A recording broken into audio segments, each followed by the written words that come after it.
Ooh, Raconteurs News After Dark has started. Good evening. Welcome to Raconteurs After Dark. And I'm thinking you're probably... Raconteurs News After Dark has started. Oh, here we go. Good Fucking hell. Welcome. I'm repeating myself, aren't I? I'm repeating myself. That's forget that bit. I've just had it just started 10 seconds later or whatever it takes. Anyway, good evening. Welcome to Raconteurs After Dark with myself, Jason Holmes. I've got Adie Hardy with me as well. Good evening. There you go, mate. There you go. Good evening. I think that's what... oh, hang on. I've got my thing far too high up. Anyway, I hope you probably missed us. We didn't do a show on Monday and we didn't do a show on Tuesday, mainly for reasons, just really personal reasons, just stuff that I'm not really wanting. It's not your fault. Just it's not your fault. It was the wank holiday, wasn't it? It's what? It was the wank holiday. It was the bank holiday, yes, and also I had a bit of trauma over the last weekend. So it required, my wife went away for a night because it was her birthday the week before, and I had to have an Adie sitter. And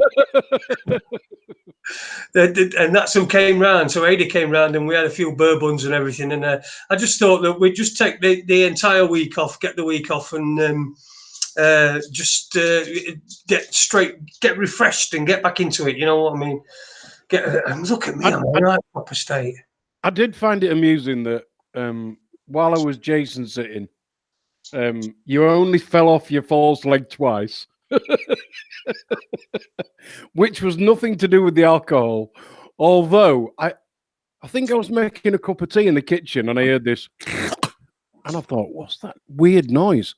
And there's Jason desperately trying to hide half a bottle of bourbon whiskey under his desk. Really? Yeah. And I'm thinking, why the fuck does it matter? You know, you just fucking drink it. It don't matter, does it? This is completely new information for me because I think I can remember sitting at this very desk where we are and me saying, sorry, I'm just reading a message from Webby, who I've obviously invited along. I've sent him a link, but his computer's a bit old and it takes a long time to boot up, so it might be a bit of time. But we only really just decided to do this at the very last minute. So what we're that's the last thing I remember. The last thing I remember is sitting at this very desk and me and you talking and putting War of the Worlds on vinyl. That's right, on vinyl. Including vinyl. The click. Including all the clicks and all that sort of nonsense. Man, brilliant. Yeah, and that's really the last I can recall. The next thing I can recall is you knocking on my door and saying, you know, in morning and saying, right, I'm pissing off now. You're still alive, mate. No, you went out in the garden for a cigarette, and I heard this. Well, it's just almost like somebody dropped a sack of potatoes, and I stood on the back doorstep and I said, "Jason, what the fuck are you doing down there?"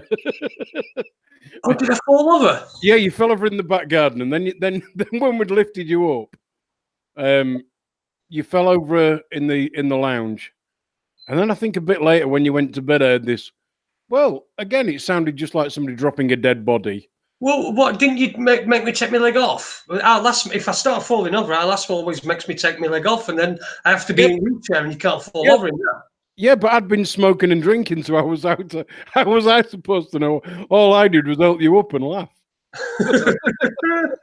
Well, at least you were there, mate. Anyway, probably saved my life. I'm sure it gave peace of mind to my missus, who first time that we've been that she's been away from me, and was really worried about leaving me on my own. She'd be worried about leaving you with me. Yeah, well, you see, if the thing is, though, Adie, is if you would have not been there, I'd have probably just done the same stuff It's just there'd be nobody there to pick me up. So Yeah, it's the fact that she thinks that I'm more sensible than you that I find amusing. well, come on. I mean, you've got fucking. You live in a house with logos on the wall and that. I do. I do.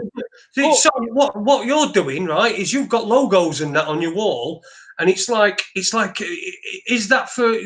To me, I always think, is that for people that forgetting how to, how they should do things? Oh, right, okay. So they walk past the fucking in the room and they see the live, laugh, love thing on. No, I can't be doing with that. No. And then and they go, oh, that's what I'm supposed to do. No. Hell. No, it's just like, yeah. What? What? I've failed miserably, and I want to tell you why. This week, I've been trying to be really good. I'm on a anti-fat bastard regime, and I haven't had a drink in about a week. And I came home tonight, and I thought, that's it. I'm not going to have a drink. And I failed. Because I got back in my car while my tea was cooking, drove down to Morrison's, and relieved them of a bottle of bourbon. So, yeah. So the last time I had a drink was what? Last Saturday night with you, wasn't it? I don't know. I don't keep a tab on you. I knew you probably had a drink that night. I can't remember. And the way I felt the next morning, it felt like I'd drunk everything. You did. That it even existed. But that's what happens. That's what happens when my good lady goes away. I generally tend to fall apart, which is why probably I drink a lot in daytime when she's at work. I just fall apart when she's not here. When she's here, she keeps me in check. And I know that I've got, and I know that she knows as well. Well, you've got to remember the last time she went out on her own for a night out, she came home and found me. I'd got up off the settee. She actually walked in, and I stood up off the settee and said hello to her, tripped and fell onto the radiator. Oh, that's right. On the radiator. Yeah. And knocked myself clean out, and I died twice back at ambulance on the way to hospital. Yeah, so, I remember that one. It was, it's understandable that whenever that night she'd not left me for the entire night. She'd just gone out for a night out with a mum and dad and a mum and a sister and what have you. So it's completely understandable. I'm this accident-prone bloke that. And can you imagine? Right, I did that when I fell over, and I knocked myself out, and ended up like really nearly right on edge. I got two legs then. I was just going to say that was before you had your leg off. So, this was the noise I heard the other night. I went to make a cup of tea and I heard this.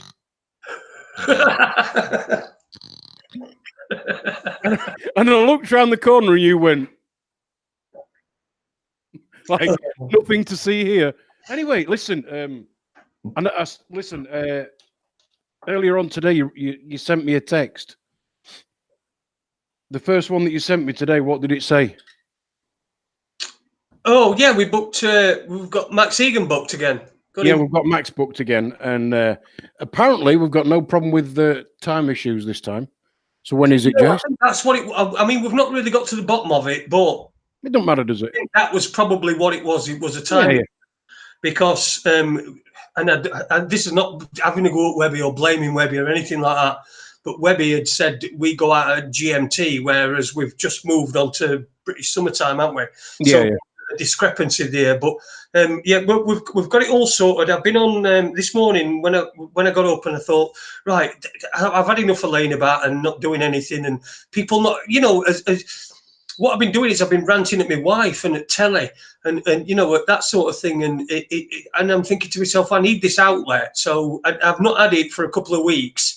Well, it must be 10 days. I think Well, what is it? 26th today, yeah. Yeah, 26. It must be 10 or 12 days, nearly 2 weeks since we did a show. So I thought there's some venting that I need to do. But I'm just going to show you this just so that people at home know that I'm not talking out of my arse. But I don't want to give too much away.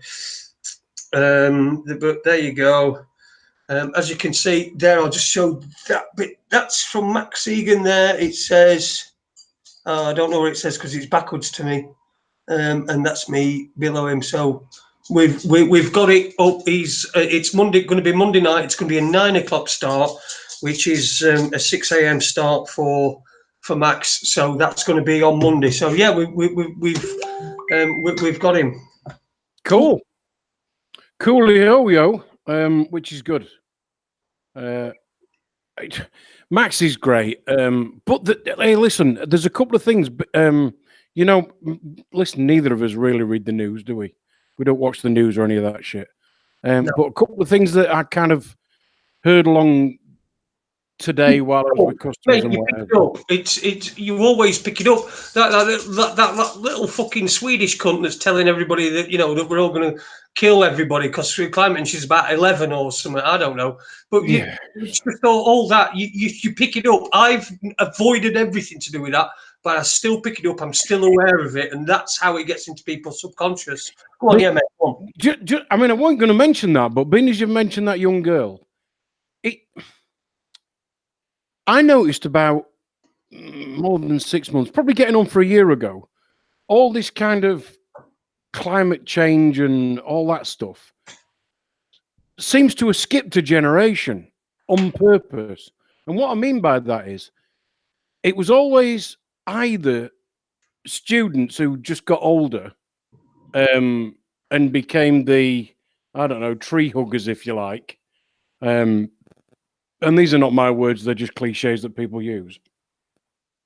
Which, incidentally, I just want to impart this while it's still in my brain. You know where the word tree hugger comes from? No. It comes from, I think it's 18th century France, and there were a group of women. There was one of the villagers. They wanted to, the aristocracy and wanted to cut the trees down to build a new palace, and the women all got round, sort of put their arms round the and made a chain around to protect the trees, and that's where the term tree hugger comes from.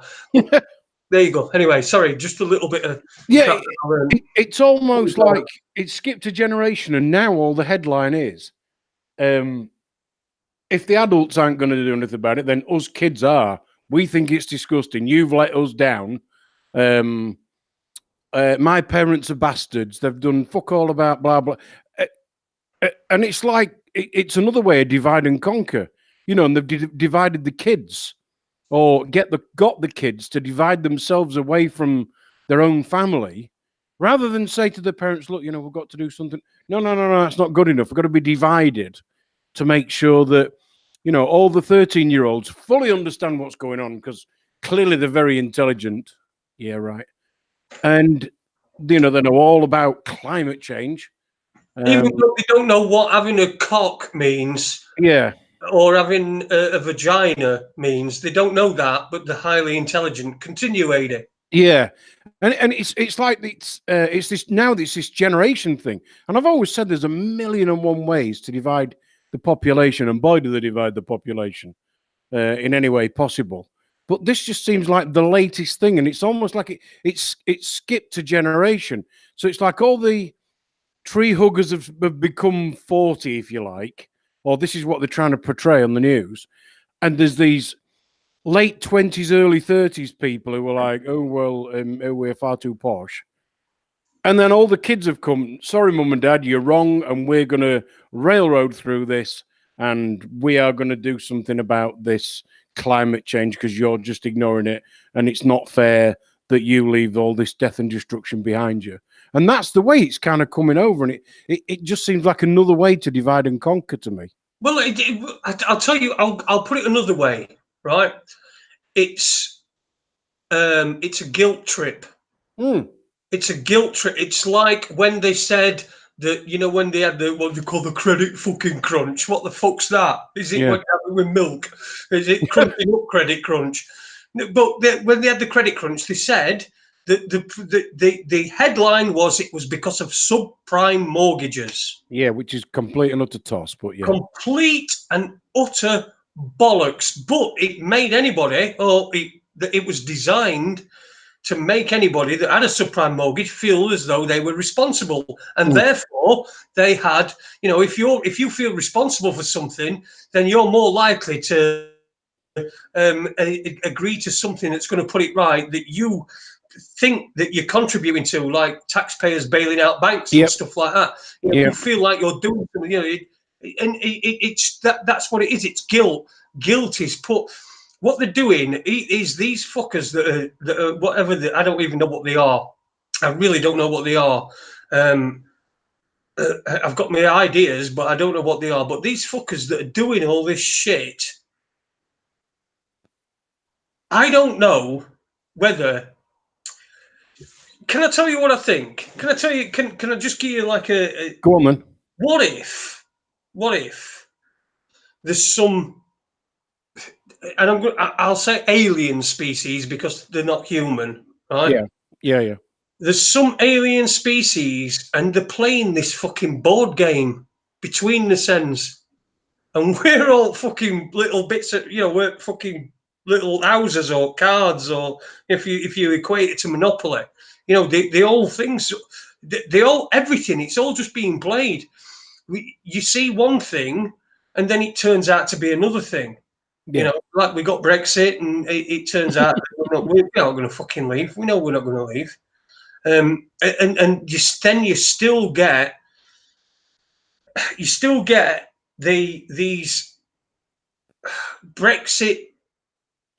I'll call them celebrities or whatever, like fucking Farage or whatever. Farage has started a new party apparently this week, the Brexit Party.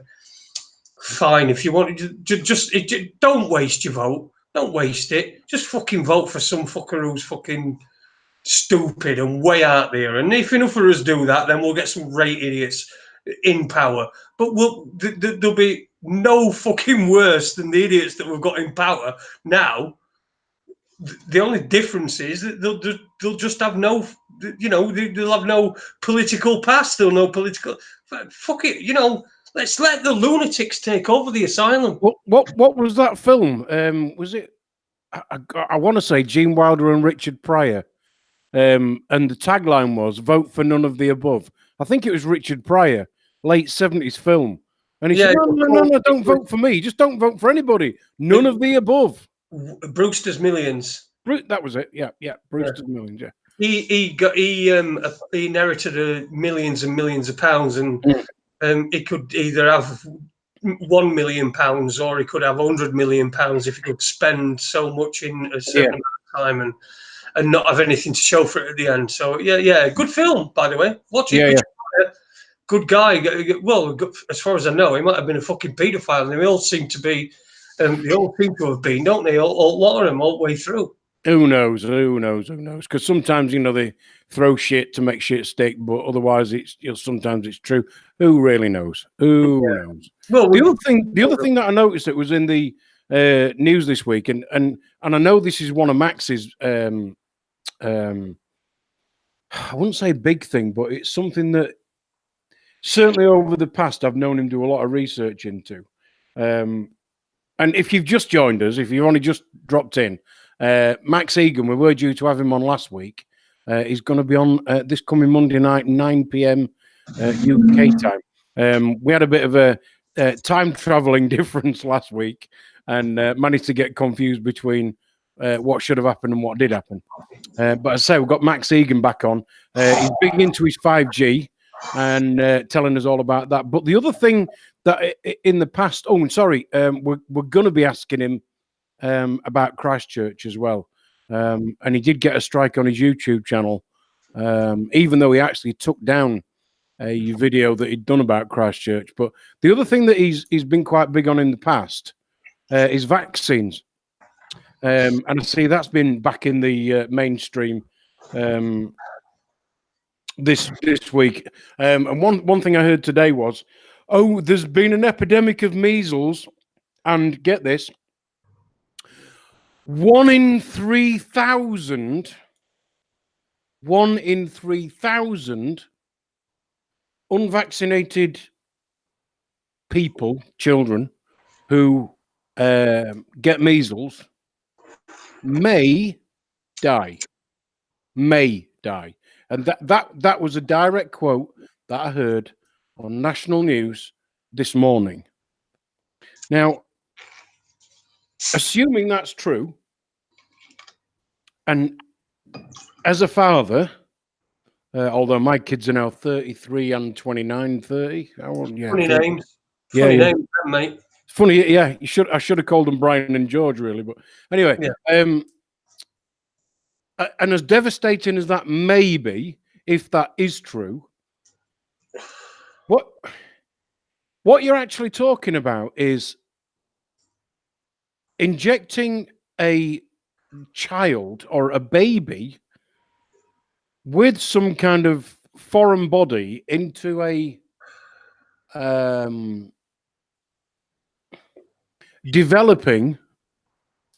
slowly developing, immature body and brain, this so-called vaccine. The mainstream will say, oh, well, all this vaccine stuff, all been disproved. Nothing to see here. Nothing to see here. Nothing. So there's all these kids with autism and ADHD and a million and one other acronyms they can use. But nothing to see here. It's nothing to do with vaccines. But I heard quite an interesting quote from a doctor, and that is, why would you inject a child to stop them getting an infection, which is what they're actually injecting against, vaccinating against an infection, when there's quite a high chance, more of a chance, they'll get a disease? Well, is autism a disease? I don't know what the legal word disease means,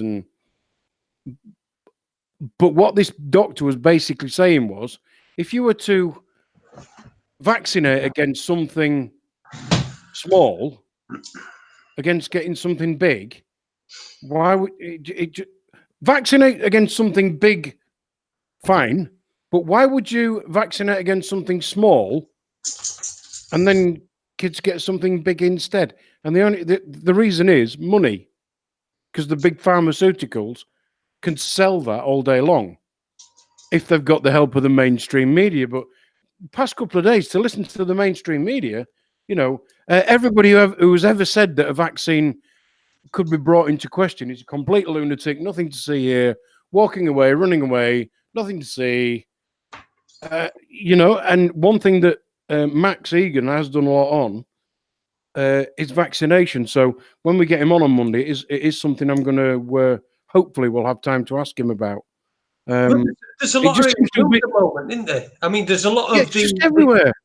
They're talking about mandatory vaccinations. They're talking about not allowing kids into schools if they've not got had the vaccinations. Well, you've got to wonder why. I mean, even my dad, who's I speak to, and I do think sometimes he gets things. I do sometimes think he gets things. And he was I was talking with him not long ago with my mum and dad, and I brought up smart meters, and I said, you don't want a smart meter? And my dad went, no, I'm not having one. And I said, well, what? I agree with you, but what's your reasoning behind that? He says, well, because if they're giving you something for free, they're getting something. Oh, they're getting something more, something extra, something that nobody gives you anything for free. And I know this is a very sort of basic argument, but that's cynical, isn't it? Really, that's the only. Because it's fucking cynical. Who does vote for free? Nobody. Well, nice guys like me and you, but yeah. Yeah, but we're not doing this for free, are we? What we're trying to do is we're trying to get our thoughts. We're not doing it for free. This is therapy for me because I get my thoughts and I'm able to express them to people and to be able to. And I know people are going to hear them. So there is a benefit for me, and I'm not doing this for free. I'm doing this for a benefit, and it's therapy for me. Oftentimes it is. Sometimes. It's not therapy, and it's quite the opposite. But you know what I mean. Nobody does anything for free, and nobody, and especially these big corporations, these big things. I was thinking the other night. Just remember. Do you remember? Right. And I don't know if I've brought this up before, but I'm going to bring it up now again because I think that's probably a theme of this show is bringing things up that you've said before. But fucking hell, pull me one, man. But Economy 7? Yeah, I remember that. You remember it? So they told you that if you put your fucking thing on at night, if you put your washer on at night, it would be cheaper. But it weren't because it was using the same amount of electricity. And from what I know about electric meters now, it was the you can't adjust the tariff. That's what they're saying now. Is the benefit of having a smart meter? You'll be able to have real Economy 7, not just an advert that says. Economy 7, it's going to be cheaper. Yeah, it's going to be cheaper for you because you're fucking producing the electricity at a low demand time and you're getting us by lying to us and saying it's going to be cheaper. They don't say who it's going to be cheaper for, do they? Well, I don't know. I can't really remember. I'd love to look. Well, I probably will do after this, but I'll look back and see some of the Economy 7 adverts. But I know for a fact now that it was impossible for them to charge less money at night because the fucking meter went round at the same speed. Do you know, I remember when my old man came home from work one day and the black and white TV that we'd been renting from Wigfalls were taken away. And I can remember looking at this empty space in the corner and thinking, now what we're going to do? But the next day, what my dad didn't tell us was he'd been out and bought a brand new colour telly. And since that day, the brainwashing began. It seems to be from when the colour telly came in, the brainwashing begins. And the TV license thing, can you remember that? They'd got the Mark I transit vans with fucking dishes. Vans. And they've got this porcupine stuck to the thing. The man at number 47 is watching a documentary on BBC One. And he hasn't got a TV license. What a load of bollocks. It was like right out of fucking Doctor Who, weren't it? Yeah, and just blatantly lying to us. Absolute lies. And it's all part of the same fucking brainwashing and conditioning. And just, if you have this, it'll be cheaper for you, it'll be better for you. And, it's like the internet. It's sold to us as something that's wonderful and we must want it because we can download a film in 20 seconds and, and we can look at a map once a year and see where we've been all year. Yeah, so can every fucker else. Well, the thing is with the internet, right, is the internet, when it first began, it was like, it sort of reflected society. But then what happened is these people decided that they'd let this fucking shit out of bag and people could share information and do stuff. So what they did is the internet should be like anything else. It should be free of government. It should be international waters, free of everything. Yep. And do you know what? They'll go, oh, well, then because you'll get fucking... you'll get people putting child porn up. Is there not people putting child porn up now? after all this fucking measures that you've cut down on everything that's going on, everybody that's fucking posting decent stuff is getting fucking cut off, but you can't cut the fucking paedophiles off. There's still anybody who's a fucking paedophile can download shit from the internet. Easy. It's got to be fucking easy, Yeah. you know. And then what they're doing is they're making a fucking, they'll get one or two every now and again. And fucking Danielle, my wife, that's her name. She said she read out a story to me today, and it was fucking disgraceful. This bloke who had sexually assaulted a 14-year-old girl. So he was in his 30s, and he sexually assaulted a 13-year-old girl, and he got 9 months suspended. And the judge said, I don't feel you're on your way to being a paedophile. Sorry, I don't feel you're on your way to being a sex offender, even though this is a sexual offence that you've been convicted of. That's the fucking judge. And this is what we're up against. You see, if there'd been a bloke growing medicine in his fucking shed, he'd have got 2 years. He'd have got 3 years. He wouldn't have been fucking suspended. No. Why? Because the fucking judges think, well, fucking 14-year-old girl, she will probably fucking asking for it like all the ones down at the club I go to here in fucking Fuckmanshire or Fuck-Kidshire. You know, it's just complete and utter fucking nonsense. The hypocrisy. Everything you can get. It's like, Nicky, if you steal, let's just say you steal something if you burgle my house and you steal all my belongings, that's fucking everything to me. Absolutely everything to me. Say I'm not insured, you steal all my belongings, that's everything to me, and it's all gone. That burglar won't even go to fucking prison, won't even see inside of a prison cell. We'll see inside of a police cell, but won't see inside of a prison cell. But if you've got a fucking bank that's got God knows whatever fucking billions in assets that they've fucking stolen from people, as well as this fiat currency and everything. If you steal £1 million fucking quid in cash like that bloke did you see the story this week? That bloke, that G4S driver who stole $1 million. They said it were £1 million quid. Somebody else said it were probably about 40,000 quid because they worked, but G4S had said it were £1 million quid. Yeah.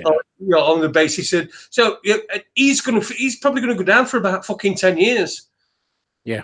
Do you not see if people can't see that hypocrisy, they can't see the you know that. Fuck, on top of Old Bailey, there's isn't there, that fucking woman? Yeah, Justice, yeah. Justice Scales. Scales and that. Jeez, it might as well be like that. Might as well be fucking down here. You know, one side. No, there is no justice. Fucking subway or on one of them fucking underground tube things that they all drive around in trains. Yeah. It's it's just upside down. But when you were, I thought what you were going to say, and I'm just going to try and take it one stage further. Is, you know, you get a man who is downloading kiddie porn and whatever, and probably even kiddie fiddling, and he'll get something suspended. Yet you get somebody like Max who's putting out one man's thought. Now, one man who, and you could say this of David Icke, a few other people. And they're putting up one man's thought on YouTube about a circumstance. I'll use an example of Max Egan when he put up one man's thoughts on YouTube about Christchurch. Okay? And he had to take that down. He took it down before he was made to take it down because he knew what was going to happen. And then to stop him getting a strike on his YouTube channel. And then ironically, he's still got a strike on his YouTube channel. Mm-hmm. And it's like, hang on a minute. So there's one man wants to say, not an organization, not a terrorist camp or whatever organization you want to give it. No. One man puts up his thoughts about what may or may not have happened in a a situation that was portrayed on mainstream media as one thing, and he wanted to put forward his thoughts of what it may or may not have been, one man's thought, and he had to take it down. What the fuck? It's just, but like you say, it should be. I believe the internet should be what you said, Jason, with my extra thought of exactly what life should be, which is my rights stop where yours start. Simple as that. You know, so as long as I'm not disturbing your life, causing you, you know, grief or offense or whatever, then surely I'm free to do what I want, as long as I'm not affecting anybody else. But sadly, it's not like that, because it's not supposed to be like that. That's not what it's supposed to be. And hopefully when we get Max on Monday, I'm really, really looking forward to it. Oh, well, you're not invited, mate. Am I not invited? Yeah, of course you are, you Wait, don't matter. Whatever. No, you'll have Webby on. What you got? Have we got Webby Webby? will be on, and you'll be on, and I'll be on. I've spoke to Max a couple of times. You and Webby have spoke to him. Webby spoke to him once. You've never spoke to him. So, you know, I'll be on because I'm hosting anyway. But, you know, I'll leave it to you guys. It's just that's just the way, you know, it's, well, when I feel that you're starting to fucking cliche again and Webby's going on about bills of exchange. What, you mean I'm Captain Cliche? And You're he never shuts up about bills of exchange. There you go. So I'll just jump in at that point. Listen, I want you on. I want you to. I know there's things that you want to ask Max and want to talk to him about, and stuff I want to talk to him about as well. Particularly, I did see, and if anybody wants to brush up on a little bit, have a look on YouTube, and I think you should do as well. You have a look at Max Egan versus Jim Fetzer, which is quite a recent one. Where Jim Fetzer, who you know Jim Fetzer, don't you? No, go on. Well, Jim Fetzer's a researcher. He's been around for years. He's done a lot of 9/11 stuff. I believe he's done a lot of JFK stuff as well. And so he's sort of him and Max are two big names in the alternative media, and they went head to head and about this Christchurch thing because they disagreed on it. So I'd urge anybody to watch that. My thoughts, I'm not going to tell you because I want you to watch it and make your own mind up. I know what my thoughts are, but if you watch that, it's Jim Fetzer v Max Egan. In fact, I'll try and find a link to it, and then I'll pop it in chat room so people can see it. But yeah, you want to watch that. I've spoke to Max a couple of times, and I really do like Max. I dig Max, shall we say? But I've always, as you know, Adie, I've always got my head on where I can be swayed one way or another. You know, it's as much with this Brian Harvey stuff that's been going on. I don't know if you've been watching that. Anyway, listen, before we move on, I want to say hello to people in chat room because we've been on for nearly an hour. Well, not quite, about 3/4 of an hour. And I've not said hello to people in the chat room, so let's do that. Ron Malcolm's in there. Good evening, Ron. He's been on the show. John Smith, Uni Black Sister. He says that the YouTube is run by the New World Order. Dead right. Snake, Society of the Spectacle. You see what he said. If YouTube is run by the New World Order and all these people are being banned and having their channels deleted and stuff, it worries me that we're still here. Tony Dot in there says Mr. Blobby done Christchurch. Good one, nice one, yeah. Blobby, but anybody remember that? Listen, I think what we should do is. Now, this is a genuine thing. If anybody's got a CD of the Mr. Blobby song, right?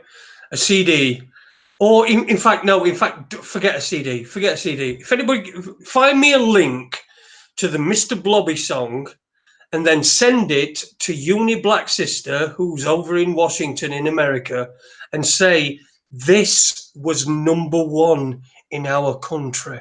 It was. Because he will not know what the fucking hell is going. I didn't know what the fucking hell were going on. Mr. Blobby, for God's sake, Christmas number one. Yeah. Nearly as bad as Joe Dolce. Shut up, your face. Oh, yeah, I didn't mind that one actually. What is it? It kept off number one. Was it Fairy Tale of New York? I think it was, wasn't it? I think. Oh, I can't remember. Too much alcohol. Somewhat off number one, didn't it? It did what? It kept somewhat off number one. Yeah, it did. Yeah. Anyway, the other thing that's been in the news this week, Jace. Come on then. And I don't know how much of this is going to be for Max on Monday, because it's not an Australian or a New Zealand thing, which is obviously Max's area. Jill Dando. Just a minute, Aid. Listen. Yeah. I'm just off into the kitchen to piss into me pot. You carry on. I'll still be listening. Right. Okay. You need to hurry up because I'm about to ask you a question, and I'll run out of wind. I'm sure you won't. Not the other night. It's fucking out to goodbye. Oh dear. Dear. Look at that, a one-legged drunken man staggering away. Bless him. I'm assuming it's some kind of anniversary for Jill Dando. As you probably know, I don't really watch much mainstream news, but you kind of get it because people talking, and I go in customers' homes and they're talking about it. And today I've heard quite a bit about Jill Dando and why her murder remains unsolved. Because of course they blamed the guy for it, put him in prison, and then let him out because they said he didn't really do it. And here we are all these years later, and probably a woman who was, and I'm not comparing her to Diana, Princess of Wales, but she was almost as well known for completely different reasons. And because she died, became even more well known internationally.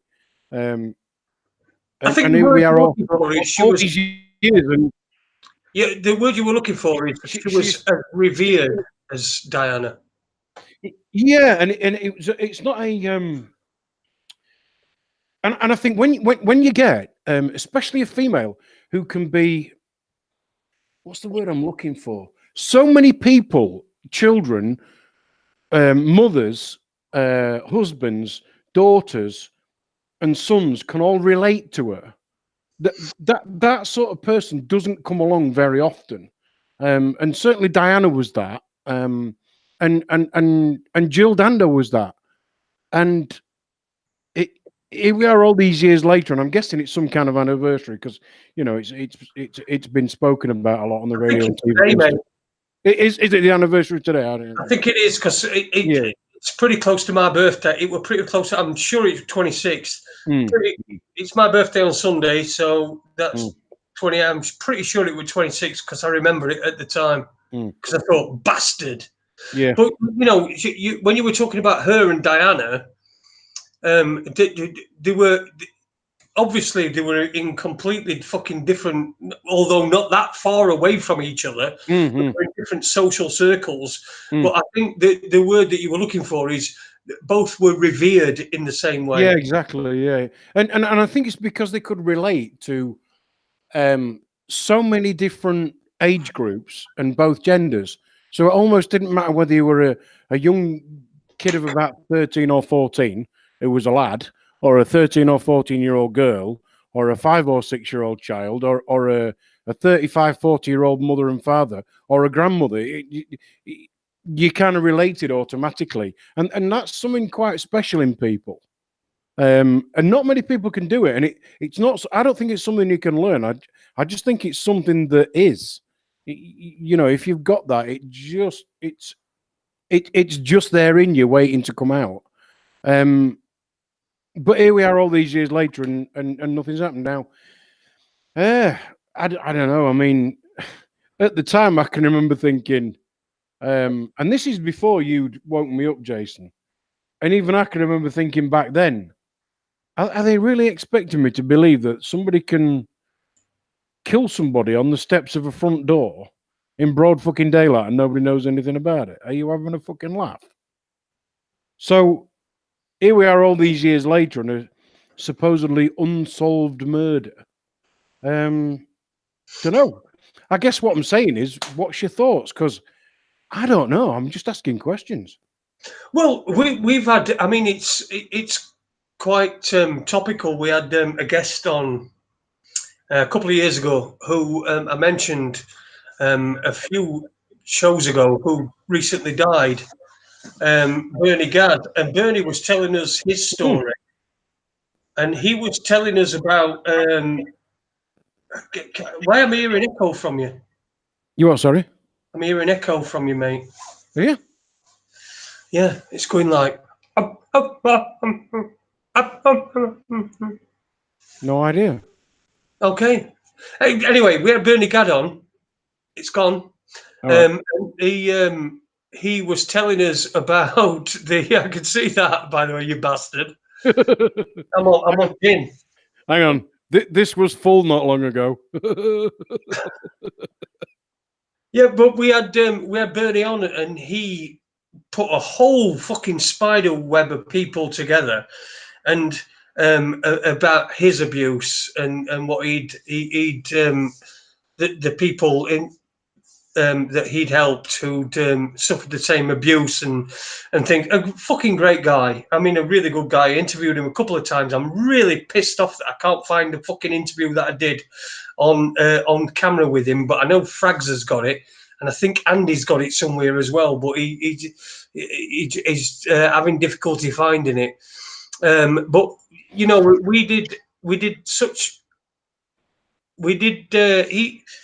he put everything together, and what he did is he put the bloke that he was accusing of the abuse.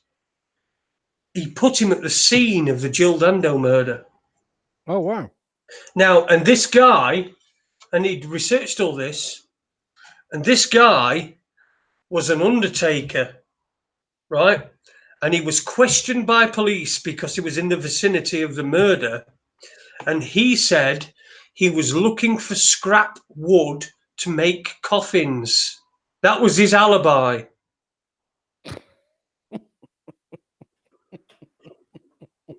And the police bought it. Well, they didn't buy it. They fucking knew, didn't they? Yeah, of course. Yeah. They knew. So, you know, I mean, the Jill Dando thing, I think it is. It must be 22 years ago, 97 when she was killed. Do you know, mate? Honestly, I don't know. I don't know. Well, I think it was about around the time Emmy was born. So I can remember when she did that. When she friends with Cliff, and I can remember thinking at the time, is she fucking having a laugh? You know, that's one person she doesn't really need to be getting associated with. Well, not with his voice. Yeah, well, it's not only that, is it? But well, yeah, of course, it's not only that, but you didn't really know that at that time, did you? Come on. Well, do you know? You weren't. We were back in '97. We were in an age where what appeared to us was actually real. It was there. You know, Cliff Richard was this tennis-loving bloke that had this, I don't know, this asexual relationship with a tennis lesbian, Sue Barker, and you know, he'd sung at Wimbledon and he'd done all this, and he were a national treasure, and you know, and we were still at that time. I think we've got Tony Blair to blame for all this shit because he fucking distracted us with all this. Brit, you know, things can only get better, and this. You know, that always amuses me. You know that song they used because, well, firstly it was Dr. Brian Cox who played keyboards on that record, wasn't it? Yeah. But the other thing was that the track is actually about somebody who's got AIDS. That's what the song's about. Things can only get better. It's about somebody who's got HIV. And yet here we are, the fucking stupid. It just shows how out of touch they are with what's really going on in the world. that they can use a song that's really about somebody who's got HIV as their campaign song. Well, have you been seeing have you seen anything of what Brian Harvey's been doing? To be fair, mate, I haven't. I just try and keep out of it. I think part of it is I want to have my own thoughts. I really think that's what it is. Or maybe I'm just a miserable cunt. I don't know. Well, maybe you've got too much time on your hands or too many birds to see. Well, I certainly ain't got too many birds to see. Or maybe I've got too many one-legged friends who fall over. Well, I've been watching it because we had Flow Destroyer. We had this guy on last week called Flow Destroyer. You were on the show, weren't you? Yeah.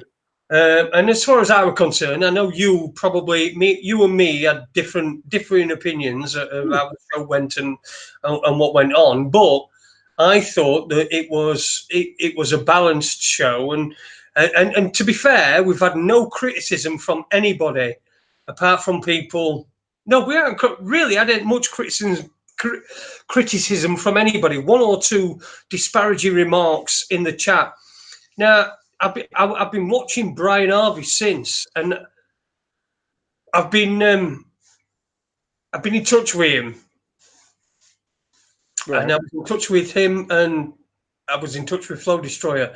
Now I'm trying to put together a show where they're both on, because they both claim that they'll that they whatever they say stands up and they can do that. And as long as we don't fucking get into a fucking shouting match again, which I won't allow anyway, because I just turn the cunt off. Yeah. And so I've been in touch with Brian. I've been in touch with it's Michael Martin, I think his name is. Yeah. Flow Destroyer, and I've offered to be a mediator. I've just been watching stuff going on, and as it's going along, it seems to me, to be fair, if we were to have them on,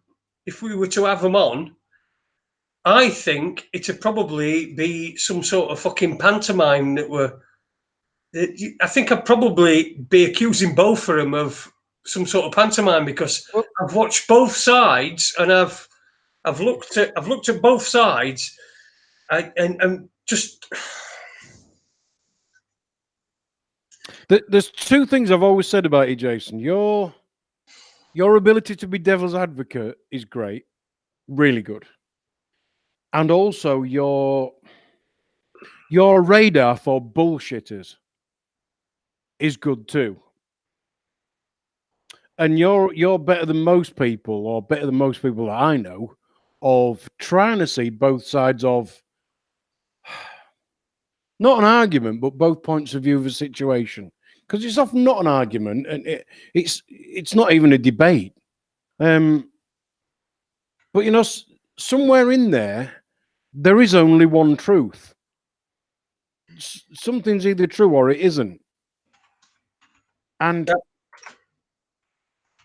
when you get two people who are debating, there's often the point where both of them are using part of the truth, but just not understanding where the common ground is between them. And sometimes you're really good at pointing that out, and still it goes over the top of their head. Yeah, listen, we've had some Annie Logicals in the chat room. Good evening, Annie.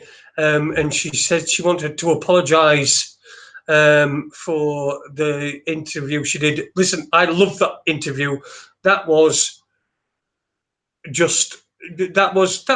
what this should be about. It shouldn't be about, it shouldn't be about dressing things up and making things appear fucking, good, and making it you appear professional. We're not professional. This is my fucking house. And if you want to know where I live, right? If you want to know the sort of place that I live in, right? Just watch This Is England, because it was filmed about half a mile down from fucking that road from where I am. Yeah, it was. No better up here.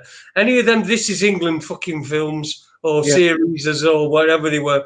I'm not. Listen, we're not trying to dress this up. This is fucking we're on fucking radio now. Adie's done half a fucking. We're on radio. We're on YouTube or wherever it is. Adie's done half a bottle of bourbon. I've done nearly a bottle of gin. Well, not nearly nearly a half bottle of gin. But I always do sort of temper it on a Friday night if I'm going to be doing a radio show. We don't want to do the tequila incident again. So listen, that is, for me, that is what the reality is. It's real and it's great. And Annie, you're welcome back on this show at any time. And I'm the fucking. So is Lee Garrett. You know, Yeah. Lee Garrett, if you want to come back on this show, you come back on this show, mate, because I would fucking love to talk to you. Do you know, a few years ago, I thought about this, and you know, about trying to look at other people's point of view. If I went back in time 10 years to talk to me, I would think that the future me was some kind of fucking lunatic. And you won't be wrong. And I wouldn't be wrong, yeah. And but now I look back and I just think, how can that man 10 years ago have been that naive, stupid, and fucking just a dickhead? When, I mean, I've said this loads of times, I'd worked in the finance industry, and I don't mean, I mean doing big investments and unit trust, mortgages, pensions, you name it, I'd invested it in blah, blah, blah. And I didn't even know where money came from, because in the finance industry, you're left to assume an awful lot. And we all assume that money is a positive thing that's created by the Bank of England. And nothing could be further from the truth. And it's just so getting different people on Raconteurs News with a different point of view. You know, if I'd have interviewed me from 10 years ago, I would have thought I was a fucking idiot. But the now me would have thought the old me was just thick and fucking stupid. But the old me would have thought the new me was some kind of fucking space cadet. And we all learn as time goes on, and we do all learn at different rates. And normally it's because something bad happens to us. And that's what generally gives people the kick up the arse to be, I hate the word woken up. That's two words, mate. No, not yeah, more. It's the sort of, not even incentive. It's the kick up the arse that somebody gets to make them realize what's really going on in the world and how fucking corrupt it is. Not by the people that you think, but by the people that you used to trust. Yeah, well, yeah, fucking look.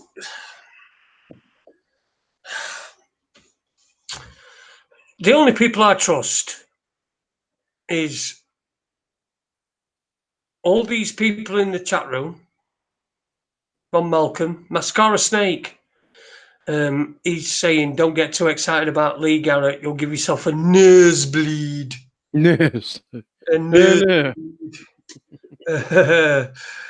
And he also says, "Getting threatened by Garrett is like getting threatened by a Teletubby." Yeah, I understand that. I'm going to put a little thing together about him, including the phone call that I had with him. But listen, look, culture's getting so fake now, isn't it? Yeah. And I know you're not on social media, you're not on Facebook and stuff like that. I know that, right? But because I need to,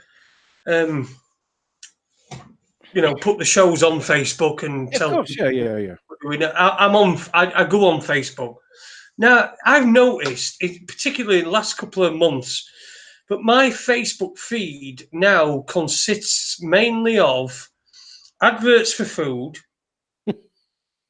right? Bearing in mind, I don't fucking eat oat ever, hardly. And when I do, I spew up all over yours. Yeah, that's right. You throw up on my breakfast. Yeah.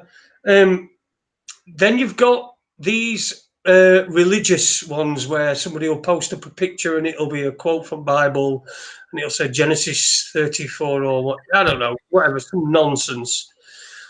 Then you'll get people posting up this is what I've noticed. It comes into the independent media and the alternative independent. We're independent. We're not alternative. We're independent, right? Whatever's right, it's right. We're not alternative. We're not an alternative to what's right. We just like to try to talk about what's right.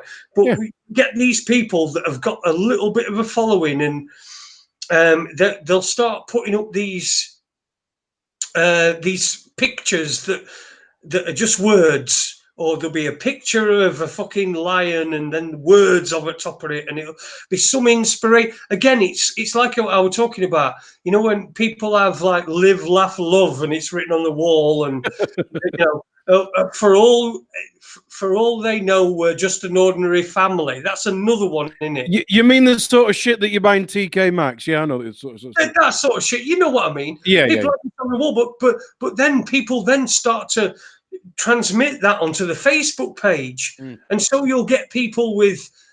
You'll get people then putting things up like, you know, I'm a tiger, but when I'm not a tiger, I'm going to kick fuck out here, or something fucking daft, or something that insinuates that there's a lot of people against them that have got a lot of enemies.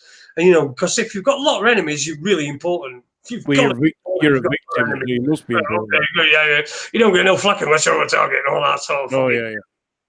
But you know, these people they put things up like, you know, anybody looking at, if you don't like what I post, why did you just remember this? I didn't ask you to fucking follow. Just turn the fucker off. Yeah. Don't fuck that. Right? Deal with people in your real life. Don't try to. I know this sounds like a bit of a fucking hypocritical thing for me to say, because I try to put my shit, but at least I'm actually saying it. These are my words. I'm not just posting up something that fucking Bob Marley said during fucking Civil War. You know, like Abraham. You know, I've seen people post things that say, "Don't believe everything you read on the internet," and then underneath it's quoted Abraham Lincoln. You know, fucking Abraham Lincoln. Yeah. Just fucking stupid shit like that. Just we should fuck social media off. And I think I'm going to, my personal page, I think I'm going to do that, because it's just a fucking, right, I'll tell you what I'll do. Let's do a live experiment. This is first, it's a live experiment on Facebook. On Raconteurs News on Facebook. Let's see what's going on my thing. There's somebody who's catching a paedophile. Jace, just while you do that, about 7 years ago, I think it was Chris, my ex-wife's new husband. When I say ex-wife, we've been divorced, bloody hell, 20 years. And we were married for 9. So, you know, her new husband, I think they'd probably been married longer than she and I were married. And funnily enough, it's a birthday today. Happy birthday, Ellen. He tagged me in a photograph on Face Shit about, there we go, look, about 7 months ago. 7 years ago. And I can remember thinking, somebody can tag me in a photo so everybody knows where I am. Fuck that. So I tried to delete the account, and I couldn't. I just could not delete it. It would not. Fuck off. So I think now, if you go on my Facebook page, it says I was born in 1901. I'm a female. There's no pictures, nothing, and I mean everything on it is completely and utterly so far from the truth about me. It's unreal. And since then, I've just not bothered with it. And I must be missing out on meeting people and looking at pictures of people's dogs taking a shit while they stood on the front legs. And what fucking hell, come on. You know, I get where... That's what you're missing. What is it? Nothing. It's fucking nothing. It's like, look at it. Oh, your enemies. No, you know, that's fucking... This guy, I had a phone call from this guy. And believe me, this guy that did that, I don't know if you fucking noticed, anybody noticed who it were, but I had a phone call from this guy one Friday night. Friday night, I think it was about 10:30. and he says, "I've got a great story for you. Can you cover it on your thing?" And I thought I could hear it, but he's in pub. Oh, great. He says, it tells me this a part of a story. I can't even remember it. And he says, I'll put you onto him. So he puts me onto him, and I just say, I just say, well, right, and I listen to a bit of what he's going to say, and then I say, right, I'll tell you what, you're obviously in pub. When tomorrow, when you wake up and you've got a clear head and everything, get in touch with me. Send me everything you need to send, and we'll get you on show if it's legit. Not heard a fucking thing since, and this happens all the fucking time.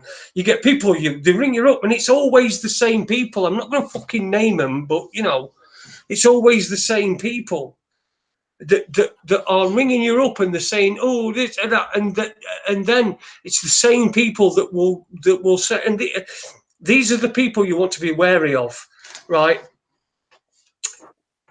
These are the people you want to be wary of. Max Egan didn't turn up last week, right? But whenever before, that was a misunderstanding on probably both our sides. Yeah. Now, there are people that get a little bit of a following, and they get a little bit, and they'll say, "Yes, I'll come on," and you pin it down, and then they don't turn up, and they're fuck all, and they're fuck all. They're nothing. They're no. In fact, anybody's fuck all. But people have more. But then you get somebody like Max, and it feels like I'm sticking my tongue up his arse, but I'm using him as an example of somebody. The thing is, what I've always said about Max. Let me finish before you start interrupting me. Go on. But you get somebody like Max, and no matter if something goes awry and you miscommunicate or whatever, he's still there. He's still fucking completely humble. He's not fucking saying, we don't talk about this or do that or whatever. And he's there, and he'll fucking talk about anything. So, but he very rarely posts crap on Facebook, like these stupid fucking memes that say, if your enemies or if people are attacking you, then you'll know you're over the top. That sort of shit, which is just fucking obvious nonsense. Yeah. You can't fucking work out for your sending. You're an idiot and don't really deserve to be able to use the fucking internet. But there are. I think what you get is you get people that attract people who are, and I'm not. This is not disparaging, but they're quite early in their journey, and so when the people that follow them, they get quite a lot of through traffic.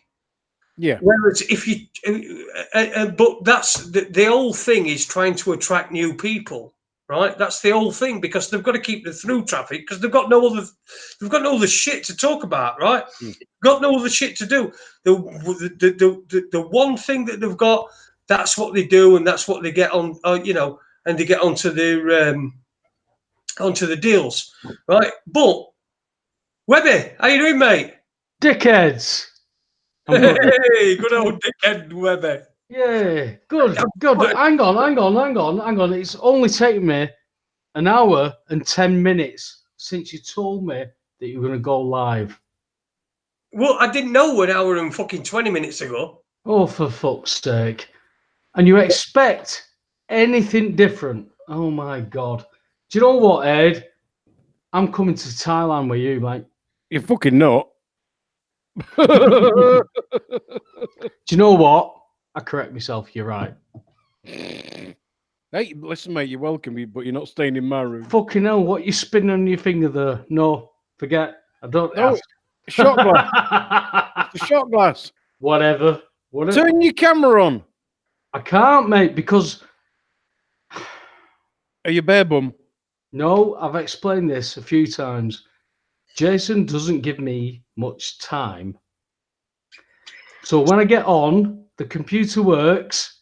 If I put things on, it doesn't. Why don't you go by yourself?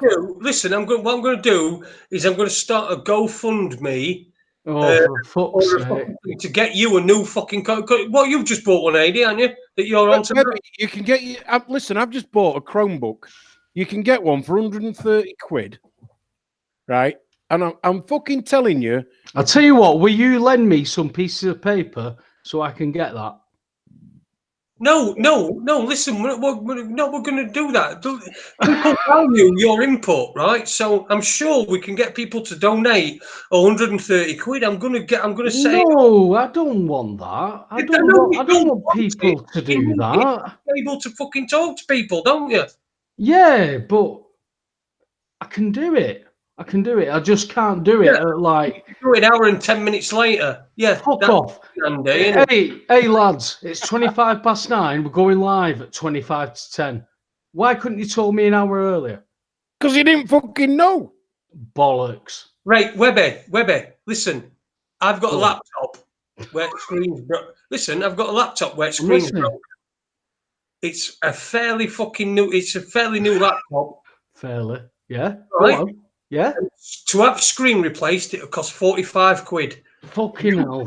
You can have if you can pay for screen replacement, I'll send you that. I'll give you that. Hang on. Who gets £45 an hour?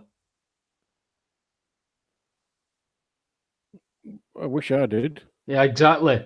Jason? What? Who gets 45 quid per hour? I don't know. Exactly. If you'd have told me an hour ago, I'd have been here. Bells, everything. Didn't need the £45. That's what I'm saying. This computer's shite. That's it.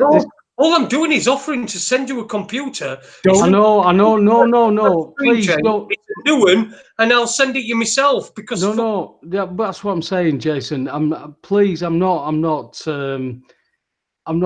pissing on anything here. What I'm saying is, I've got stuff. I don't need stuff. I don't want. It's really nice of you to say that. I don't need that. I've got the stuff. All I needed was a little bit of time. I didn't think we were on tonight, to be fair. Otherwise, everything would have been booted up before we won 5-0. 5-0? Who won 5-0? 5-0. 5-0. It's over to Burnley now, mate. Oh, sorry, we were talking football. Sorry. Okay. Yeah, we are. Yeah. Bit like Thailand, isn't it? No. Yeah, it is, because your mouth's open, you're drooling, and it's. Hey, dear. But I appreciate that, Jason. Mate, it's sat here doing nothing. It's done nothing for a year, right? It's got a cracked screen. I got a quote for the screen. It was going to be 45 quid. All I'm saying is I'll send it you because it's doing nothing here. That's all I'm saying. No, it's beautiful, that, mate. Thank you. I don't need it. Mate, helping mates. So just and I appreciate that. I know you're not, but don't get all emotion on me, man. Oh, he's getting emotional. No, I'm not taking the piss. Listen. Hang on. I'm just saying, I'm not taking the piss. The computer I've got is okay as long as I've got a bit of time to boot it up. I didn't realise we were going to be on tonight. Otherwise, it would have all been set up because I've been home since 6. I've been home since 6 tonight. Thank you. Have you got the weekend off? No, have I? Fuck. You see, you need a job like mine. No, bollocks. I can't lend pieces of paper to people. I'm in work tomorrow morning. I've got to be up at 5:30. But if I'd have known we were going to be on, I'd have done things a little bit different and have had everything set up. But I'm here now for the last. So go on, Jason. What we're talking about? Where we're up to? What have I missed? What have I missed? We've been talking about Jill Dando. We've been talking about vaccinations. We've been talking about Max Egan. Hang on. When's he on? Monday, 9 o'clock. Monday, 9 o'clock. 9 o'clock our time. Yeah. I might make that. I might make it. Well, actually, no, 9 o'clock Mars time. Oh, Yeah, God. 9 o'clock our time. It's. Do you know what? These Yorkshire lads. Webby, I think the problem where Webby is that you put GMT in the thing with him, and it were British summertime, weren't it? Not GMT. So Greenwich Mean Time is not British summertime. Is that what you're saying? Yeah, well, because they're called two different fucking things, you that bastard. Hang on, I got lots of conversation there. No, it wasn't a conversation, it was abuse. Okay, I got lots of abuse. Give me one lot. Give me one lot. GMT is called something different. Greenwich BST. Mean Time. Greenwich Yeah. Mean Time. Yeah. Okay. Yeah, but we were when we were going to have Max on. The clocks had gone forward, and we were in British summertime, weren't we? Okay, when was that? Well, that were March when British. Okay, so where are we now? Are we April? So Max is coming on 9 o'clock on our time, because let's not fucking confuse things by adding time zones in. It's coming on 9 o'clock our time, Monday. Be there or be a pyramid. Okay. That's it. Right, it's 9 o'clock Monday. Are you well refreshed, Webby, this evening by any chance? No, mate. I got home from work at about 20. Hang on. About 20 to 6. So no, I've had some tea. I've had a chip balm. What? Nothing else. Chip balm. What the fuck is a balm? What Listen, the fuck? do you want to start a debate on this? It's a chip balm. Listen, If we'll you've be having got a fucking argument about fish cakes and all. What? We'll be having a fucking argument about fish cakes and all. Well, what's fish cake? Well, where I come from, right, a fish cake. Where do you come from? Where I come from, a fish cake is a mixture of potato, fish, and parsley, and it's wrapped in breadcrumbs, and they're sold by Birdseye in a freezer in fucking Iceland. That's a scallop. That's a scallop. No, that's not a scallop. Scallop? No, it's not a scallop. No, it's not a scallop. It's another thing. It's a fish cake. Is a raritator. See, in Yorkshire, you see that's a fish scallop. You see, and a fish scallop. Shut up. Hey, listen, in my local co-op, fucking weirdo. They sell bread cakes and balm cakes. Balm cakes is a proper. And just because they call balm cakes, on a Sunday night, when the only bread left in the co-op is the shit stuff that nobody wants, right? All the fucking balm cakes are left there, but all the bread cakes have been sold because you don't know what to call a fucking piece of bread that's round. It's okay, a bread cake. What is the difference? Right, Adie. Yeah. In your opinion, what's the difference between a balm cake and a bread cake? Absolutely, fuck all. So it's still a balm that you cut in half to put things on. No, it's a bread. It's bread cake. Shut up, Jason. It's not made of balm. What the fuck? What's a balm then? Okay, what's a bread compared to a balm? What's that? Bread is bread, and balm is balm? a fucking 4-letter word that means jack shit. That's bullshit. Because a balm is still bread. No, the word balm is like. Hang on. If you're going into entomology, give me some examples. Examples. That's easy for you to say. Give us some examples. No, I'm fucked. Give me some examples of balms. Well, there aren't any. That's the point. So you're being a penis. French bread. You're trying to bread. There's English bread. There's unleavened bread, and you have bread cake. But you don't have unleavened balm, and you don't have fucking French balm. Balm is some fucking word that was thought of by some cunt who fucking lives somewhere north of Manchester. Wow, is that what you really think? Is that what you really think? That's what the word balm is. What? Come on, Webby. Listen. What's a balm? No. I'm interested. What's a balm? Listen, Webby. Right? What? You're going to have to educate the fucking sheeple. You need to tell us. Educate. You need to tell us, Webby. You need to tell us, because we don't know. What do you mean you don't know? We don't know what a balm is because it's some fucking. We're not fucking Lee Garrett, you know. Dude. Well, that's what it is. Lee Garrett. Fucking. Well, Your if you're, nose bleeds. listen. If you're from, Analogical's a cunt and I've got a nosebleed because of her.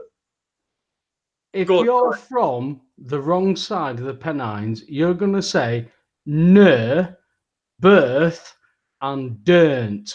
You're gonna say those. Now, a balm is the froth on fermenting malt liquor. Now, that is the top part of it. So we are talking leavening. That's what a balm cake is. So every time I have a fucking sandwich, that's why I'm pissed every time I have a sandwich in fucking Lancashire. Hang on, you're saying sandwich. A sandwich is completely different from a balm. No, it's not. Yes, it is. Fucking sandwich, it's spread.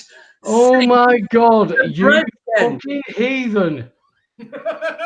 You fucking heathen. What is a sandwich? Tell me what a sandwich is. Define a sandwich. Oh, you fucking give me a minute. I will fucking bring. Hey, listen, I'm bringing this. I'm bringing this. Don't fucking Google it. No, Fuck a you. sandwich. Fuck no, you. no, boys. A sandwich is 2 slices of bread with something in between it. Okay. Whereas a butty is a round bread cake that's cut in half, that's full of probably the same shit that's in a sandwich. Excuse me. A butty is round. Excuse me. A sandwich is an item of food consisting of 2 pieces of bread with a filling between them, eaten as a light meal. Yes. As described in the bills of exchange. Do you want me to bring that in? I can do it. We know you can. I have it. I've been to B&Q. I've got some 4x2. Yeah, I can nail myself. Yeah. Go ahead. Insert or squeeze, brackets, someone or something between 2 other people or things, typically in a restricted space, or so as to be uncomfortable. That's a sandwich. That's a sandwich. So, palm cake describes exactly that. So I have a chip balm. I've got a balm cake that is open. I shove loads of chips into that. I squash it. I make a chip balm. Not chip sandwich or batch. It's chip fucking sandwich. You're Right? fucking thick as fuck over there, lads. Bread. Thick. Stuff. Fuck. Bread again. Right? That's a fucking sandwich. Doesn't matter what shape it is, does it? Or Yeah, it doesn't. You're thick as fuck. I know, you're right. It's a fucking sandwich, for fuck's sake. You both. I know. It's a chip butty. But you're still thick as fuck because it's a chip balm. Do you know what? I went to London, not to see the Queen, but I went to an FA Cup final and I asked for chips and gravy. And they put the chips together and they said, do you want gravy? You said gravy. I said, yeah, just put the chips on the gravy. And they stopped what they were doing. And I don't mean just the one I was talking to. The one washed up as well. 3 people around them stopped and turned at me and went, you want gravy on your chips? I said, yeah. And they looked at each other. And then they looked back at me and I'm going, have I just pissed on somebody's kids here or something? Oh, someone's chips. Yeah, what's going on? You want gravy on your chips, not gravy and your chips. You want gravy on your chips. I went, I'll tell you what. Whoa, we've got a serious thing here. No. Hang on, I'm not finished. Chips and gravy. You give me gravy. The gravy is in a separate thing with me chips. And they said, well, there's your chips and gravy. I went, can't you put me gravy on my chips? And they looked at me like I'd just landed and said, gravy on your chips? I went, yeah. And they went, well, no, there's your chips, there's your gravy. And then I put my gravy on my chips, and people looked at me and went, wow, I can't believe you just done that. Go on, Ed. Well, yeah, because you see, I've got an issue there because chips and gravy is chips on a plate or in a dish or whatever, and gravy separate, right? But chips with gravy on it is something different. It is. What? That, Adie. That is complete fucking bullshit. No. Chips and gravy is chips with gravy on it, right? You don't have Exactly. chips. What are you gonna do? What are you gonna do? Are you gonna dip something else in gravy? No, you're gonna dip chips in fucking Listen, gravy. are you in Thailand when you're talking about this, or are you in Sheffield? That's what I need to know. I'm in Derbyshire. Fucking hell, in Derbyshire, you're gonna have chips on your gravy, mate. Yeah, but You're I'm a foreigner weird. here. You're a weirdo. No, I'm a foreigner here, aren't I? Anyway, while we've got Webby on, let's just forget the fucking food debate that we're having because it's never going to be resolved, is it? Webby, what's been on your radar this week? What stories have stood out to you? Oh, so many because you wouldn't believe it, Jason, but there's so much happening within work. Talking about stuff, you know, we're joking about bills of exchange and stuff like that, but I'm talking to people now who've never ever thought of anything. Not, you know, when we talk about thinking outside the box, these people aren't even thinking that they're inside a box to think outside of. Yet when I speak to these people and I say, do you know what, my dad worked 6 nights a week, long distance lorry driving, in the days where you did 6 nights on, 1 night off, 6 nights on, 1 night off, 6 nights on, 1 night off, until you got to leave on holidays. So my mum worked her own business, 13 hours a day, worked like dogs. As a 6-year-old, I said, why do I have to work? You and my dad work like, you know, you work really hard. So I don't want to do that. I'd rather play on my bike. Obviously, as a 6-year-old. And they went through everything. They told me why I need to work and blah, blah, blah. And now I've got to a point, Jason, where under the bills of exchange that I rarely talk about, but under the bills of exchange, I can't pay for these things. So gas, water, and electric, I've accepted debts on these obligations as a creditor.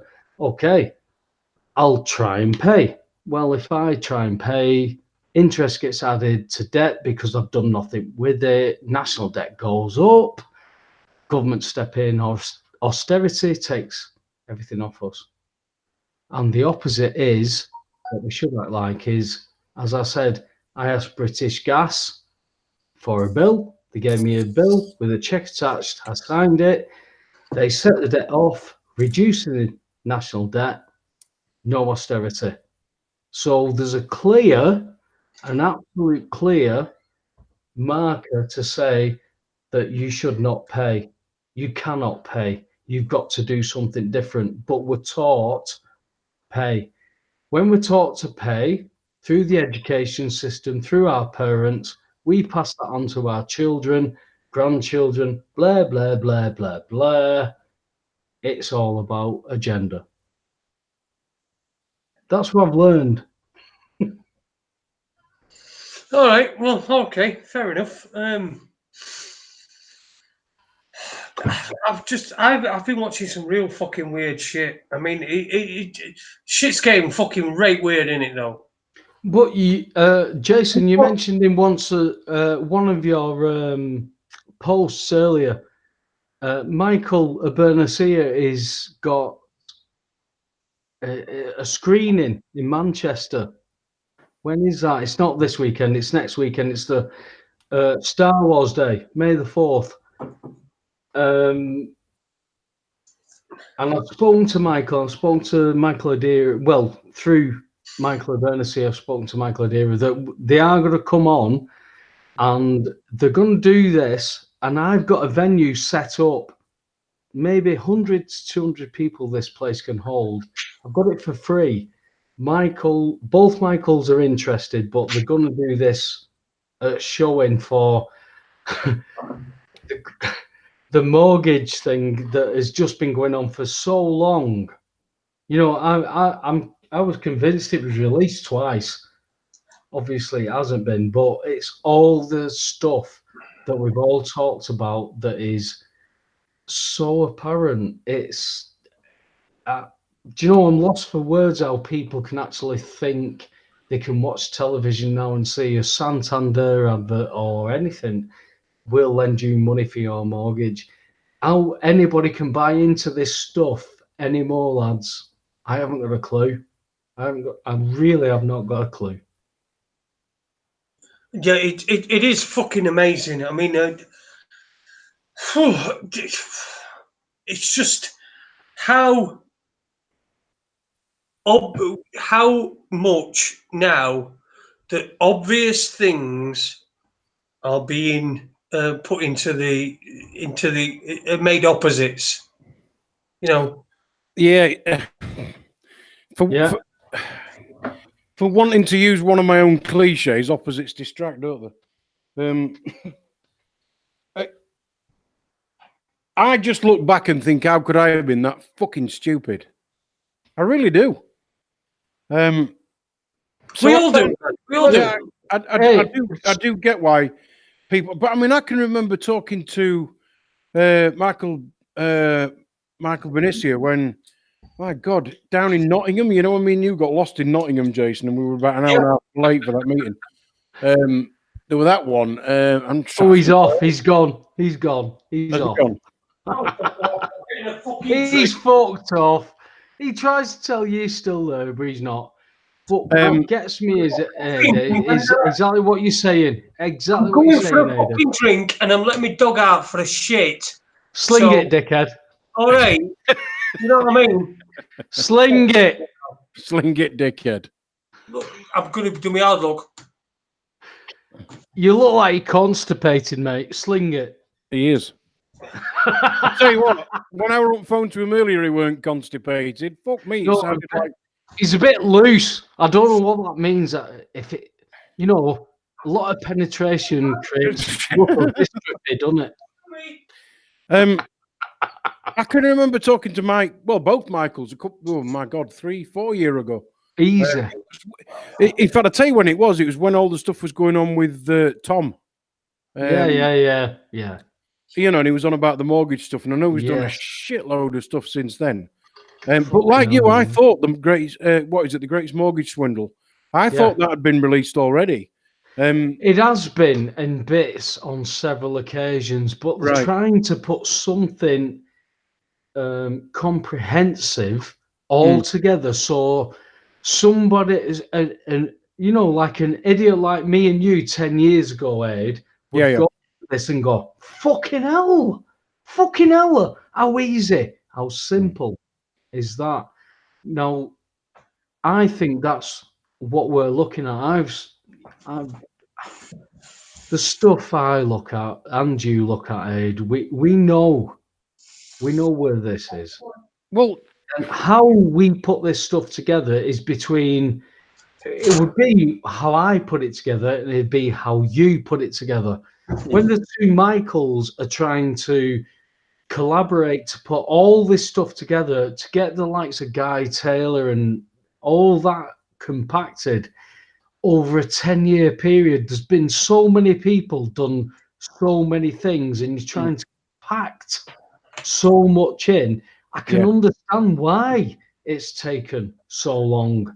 But because I've been privy to every little fuck up, every little speck where I fell personally down on my face and gone, am I wrong with this?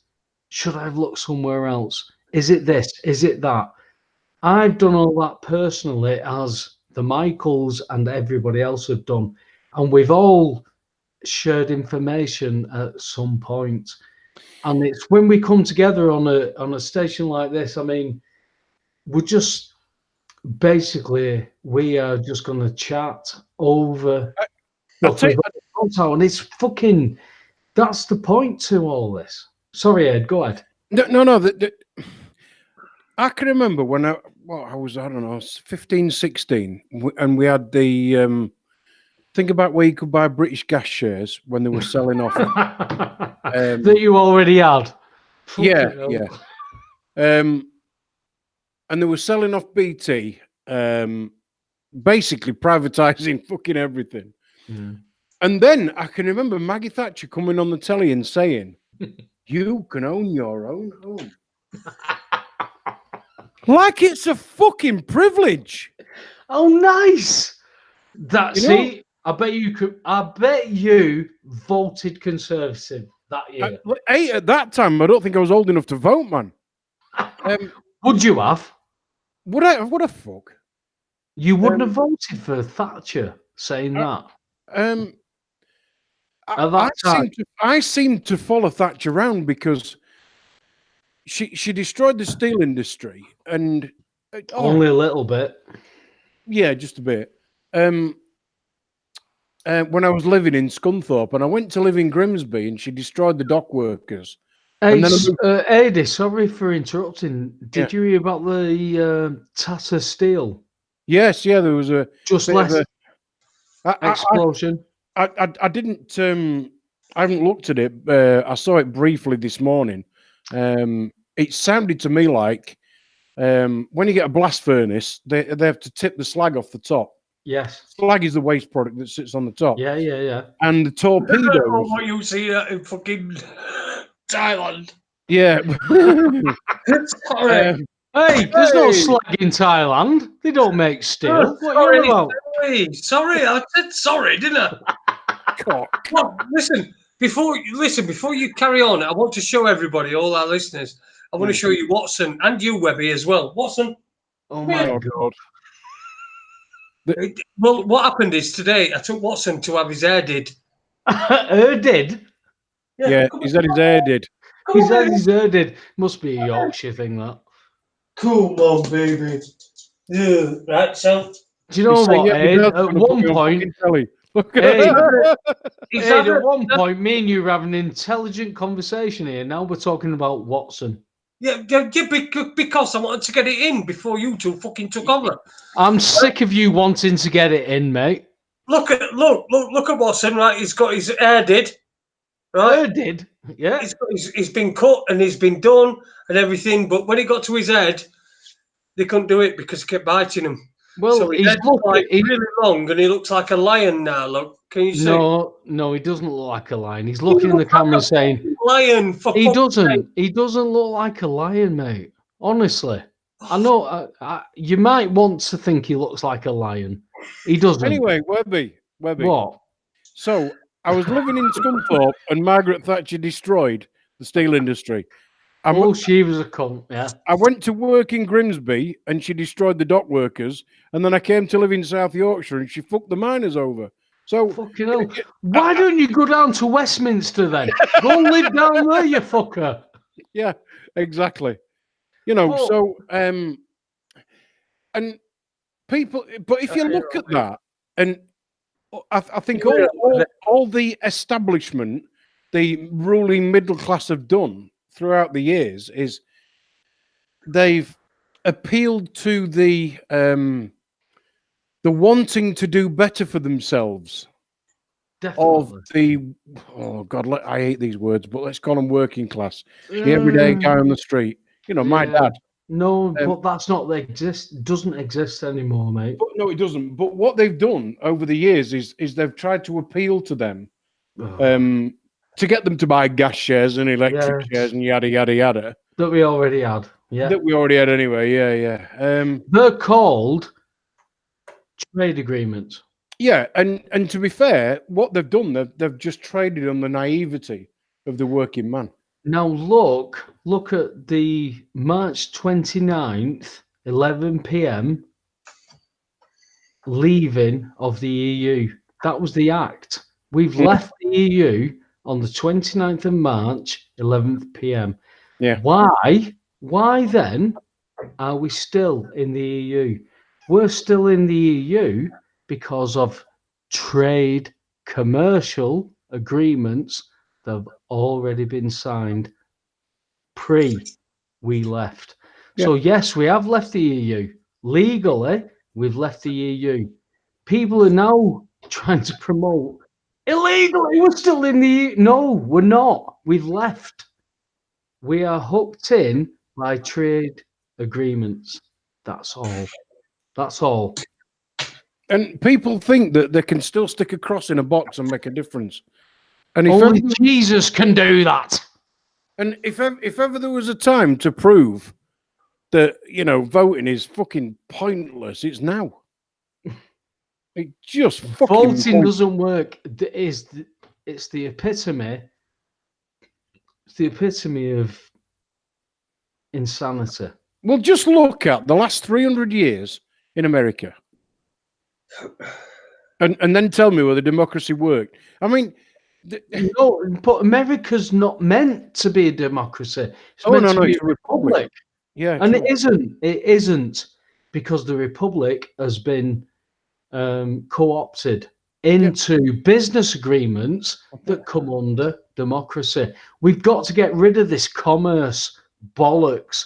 And you hit the nail on the head years ago, Adie, about anarchy. Everybody living for themselves and not causing harm or loss. Yeah. That's within a republic. Yep. So that would be local, minimal government, which is what we are meant to have. You see, Webby, all anarchy means, in my head, all anarchy means is the non-existence of a ruling class. Yes, it's no rule, but you rule yourself. You wouldn't go out and just murder people because you have ethics, you have morals, you have principles. That is the differentiate between chaos and rule. So they call it anarchy. It's not anarchy as in there's nothing going on. Look, we're going to kill each other. No. Listen, lads. Exactly. Listen, lads and girls. We're going to agree not to kill each other. Let's start from there. Okay, what should we do? Well, I can make this. I can make that. All of a sudden, society and civilization starts to evolve. It's quite simple. The problem that I've got with government is they create nothing. They steal from one to give to the other. And I'll give you an example. But they're not meant to create. That's not what they're there for. They're not there for that. But if I went to, I don't know, if my neighbour came across the road to me and said, I've got a 5-year-old child and I want you to pay for her education. Right. Are you in Thailand? No. Okay. I would think the kid's got some balls coming over here and saying that to me. Are you in Thailand? No. Okay. Right. But, and he wouldn't do that. But what he will do is vote for somebody else who's going to do exactly that. Yes. So at the end of the day, we've got to get down to what people actually think and feel. Now, when we're saying, let's have a referendum. Yeah, 17.5 million people said, leave. Yeah, but what about a deal? No. They said, leave. Yeah. No deal. We said, leave. Yeah, but what about this? What about that? And then all the trade agreements start coming in and people start coming and going, well, I think, look at my balls. They've shrank a little bit. I don't think this and I don't think that. It's bollocks. We're being manipulated. At the end of the day, the human race is a herd and we are being farmed. Yeah. And every so often within those herds, some dickhead sticks their head up and goes, hey, listen, what I think is we've been worrying about these fucking wolves coming from the outside and coming attacking us and eating us, I reckon we should look at this fucking shepherd, because this shepherd's been eating the fuck out of us while we're worrying about these dickheads. You see, my view's quite simple. Instead of arguing about who sat on this fucking throne, just don't have a fucking throne. No throne. No throne. That's it. And if everybody thinks that, but you just did it. You just did it. You just did it, Aid. Everybody thinks there's a throne. Who sat on that throne? And all the conspiracy, let's put in speech marks, theorists are so-called looking towards a throne. Now, if we wanted to bring biblical stuff in, we'd be looking towards an antichrist who's going to sit on this throne and then bring peace for a certain amount of time. And everybody will go, look, everything's great. This blah, blah, blah, blah, blah. Everything's it. Look, you see, if one thing I've learned, Aid, if there's one thing I've learned, Aid, is none of this is real. I've got to start again, and that's every day. From sleeping and rebooting, I've got to learn every day, and I've got to try and be better than I was yesterday. That's difficult. It's difficult. You see, sadly, we live in a world where everybody looks to somebody else. They need a leader to tell them what to do. They need somebody to say they can do this or they can't do that. Why do you think that, though? Why do you feel? I know that's true. I know it's true, but why do you feel that people are led or pushed or see, this has gone on for generations, and the reason I think that is, when I've told you before about when I was on that bus coming, being picked up for the airport in Greece. Wasn't Wiggies? Yeah, and you know all these people were going, what do you mean the courier's going to get off the bus and she's not going to come back and we're going to have to travel a full 2 miles without a courier? And it's like, hang on a minute, why would these people just fucking not even, why would you even worry about that? But they do, because they all look to somebody to tell them what to do. And I think it goes right back to the war. I think it goes back further than that, pal. Yeah, but in what I would call modern society, like my grandparents, probably your great grandparents, but no, they've been my grandparents, mate. You're not that old, mate. No, I'm fucking 53. What are you? 20 what? 47. And it's almost like we went down we had to go down there and, we stayed in the bomb shelter and we were told to do this and we were told to turn our lights out and we were told that we could only have this much food from the butcher. But my mate across the road had got some chicken, so we got some extra eggs. And it's like the war became this excuse for everybody to be told what to do, when to do it, how to do it, and who to do it with. And it's almost like since then, people have been indoctrinated into this mindset where unless somebody says they can do it, they can't. And when somebody says they've got to do it, well, they just roll over and go, okay, then. There's no thinking for yourself anymore. No. And my view is it started with that. Because it's the good old, it's the war spirit where we all stick together. And hey, listen, I wasn't there. I wasn't there. I don't know. That's bullshit. Do you know what? I know for a fact, if my mum was here, God bless her, if she was here now, and I was just talked to her about World War II. She had 2 brothers in World War II, my uncles. They came back, they didn't really speak about much, but they survived World War II. And I know what World War II was about. I know all the sides, never mind both sides. I know all the sides about World War II because I've thoroughly studied it.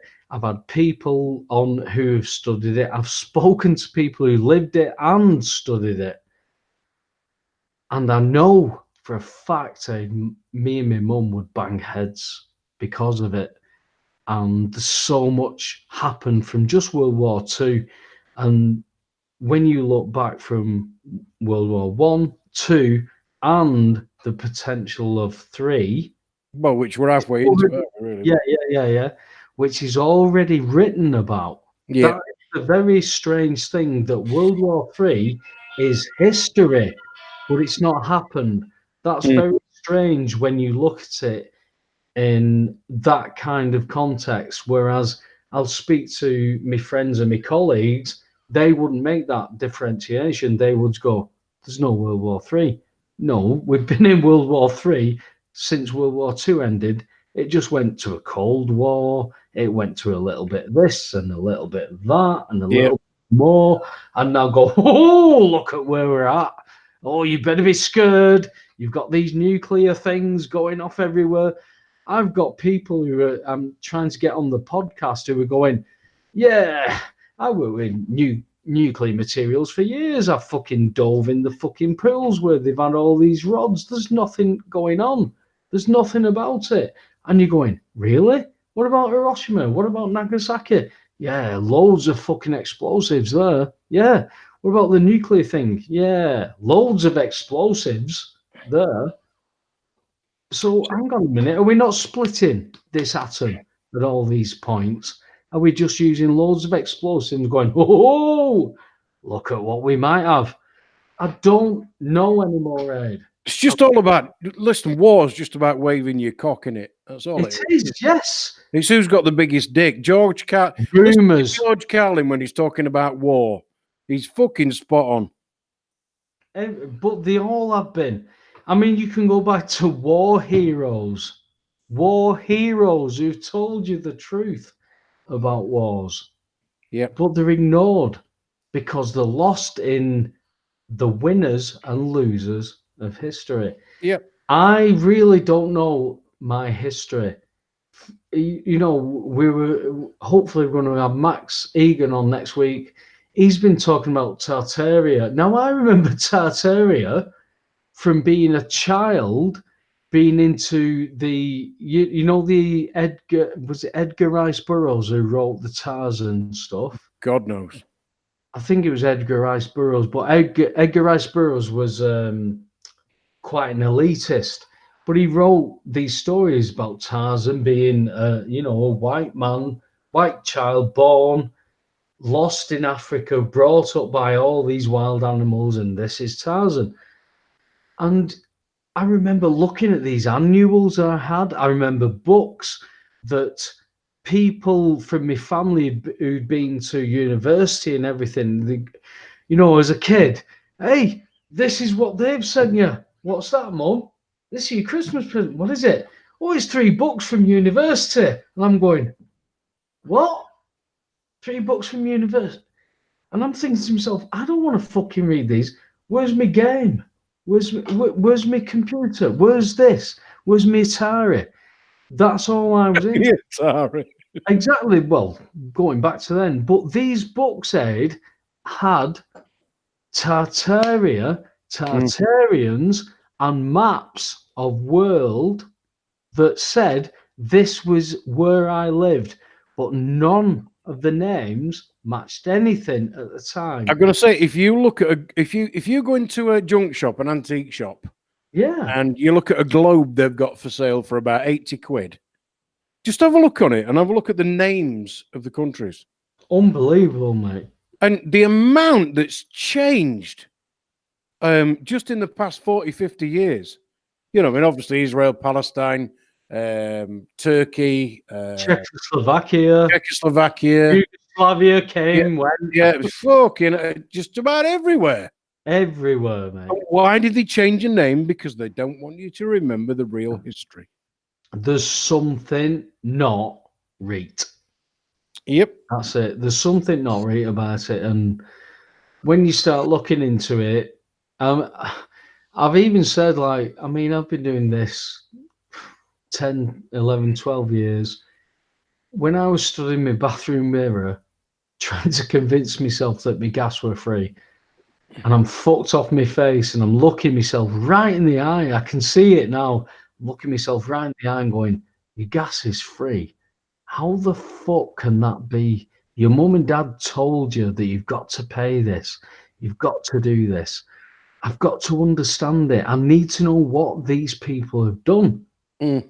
Then when I went and look, and I see this debt-based economy where I'm creditor, because I'm creditor, I've accepted certain obligations for a debt. So here's my gas. I promised to pay. Here's my cash. Here's my direct debit. Here's my check. I promised to do something with that debt. Okay, thank you.